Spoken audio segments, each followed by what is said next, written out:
Hi guys, today we're gonna make our no-bake oatmeal balls.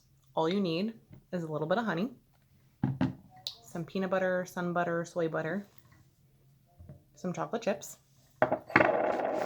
and your oats. Any kind will work. I personally use gluten-free. All you have to do is put the oats in a bowl, dump the chocolate chips in, take the honey, squirt a little bit of honey in. It binds it together. So squirt, squirt, squirt. Honey comes out very slow. Honey smells so good.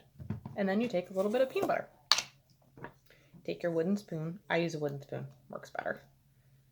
And you plump it in. 1 scoop. 2 scoops. Then I mix it together.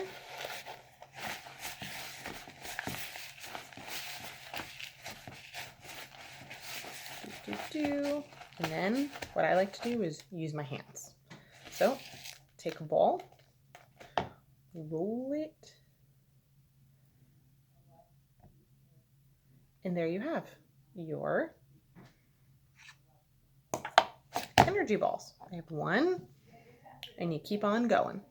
Enjoy!